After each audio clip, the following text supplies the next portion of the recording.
ହଠାତ୍ ଶବ୍ଦଟା, ତାପରେ କ୍ରନ୍ଦନର ରୋଳ। ମଧ୍ୟାହ୍ନର ନୀରବତା ଘୋଡ଼େଇ ଦେଇଥିଲା ଆଖିପତା। ଚମକି ପଡ଼ିଲି ମୁଁ। କେଉଁ ଏକ ଅଜଣା ଭୟରେ ଶିହରି ଉଠିଲା ମନ। 6 ମାସ ନାତି ମୋର ନୂଆ ନୂଆ ଆଣ୍ଠୁମାଡ଼ି ଗୁରୁଣ୍ଡୁଛି। ଦୌଡ଼ି ଯିବାର ଇଚ୍ଛା ଠୁଳଉଛି। ଭାରି ଚଙ୍ଗଚଙ୍ଗ ହେଉଛି। କିଛି ବୁଝୁନି ହୋ। ନୂଆ ଡେଣା ଲାଗିଲା ପରି ସତେକି ଉଡ଼ିଯିବ ହେଉଛି। କାଖରେ ରହୁନି, ତଳେ ରହୁନି, ଖଟରେ ରହୁନି, ଖାଲି ଟାଣି ହେଉଛି। ଏବେ ତ ଚୁପି ଚୁପି ଉଠି ତଳକୁ ଖସୁଛି। ମା ଶୋଇଛି, ସେ ଯାଇ ତଳେ।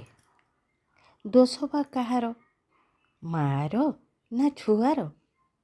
ଆରେ ଯେତେ ସାବଧାନତା ଅବଲମ୍ବନ କଲେ ହେଁ ନୂଆ ପ୍ରକାରର ଅଘଟଣ ତ ଘଟି ଘଟି ଯାଉଛି। ପିଲାମାନଙ୍କ ପାଖରେ ଏମିତି ହେବ ହିଁ ହେବ। ତଥାପି ଆମକୁ ସବୁବେଳେ ସତର୍କ ନଜର ଢାଙ୍କିବାକୁ ପଡ଼ିବ। ଛୋଟ ପିଲାଟା, ସେ କ'ଣ କିଛି ଜାଣୁଛି?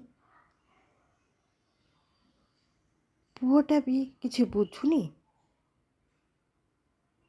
ତା ପୁଅର କାନ୍ଦକୁ ସହିପାରୁନି, ରାଗି ଉଠୁଛି। ପୁଅଟା ବି ବାପର ସୋହାଗପଣକୁ ଆଦରି ନେଉଛି, ତା ଆଡ଼କୁ ଟାଣି ହେଉଛି। ବାପ ପୁଅଙ୍କର କି ପ୍ରେମରେ ବାବା! ଆମକୁ ଗାଳି ଶୁଖୁଆଉଛି। ଏଇ ତ ଦୀର୍ଘ ଅଧଘଣ୍ଟା କାନ୍ଦକୁଟ ପରେ ହସ ଟିକିଏ ଶୁଭିଲାଣି। ଠାକୁର କରନ୍ତୁ ନାତିକୁ ମୋର ଘଣ୍ଟ ଘୋଡ଼େଇ ରଖିଥାନ୍ତୁ। ସେ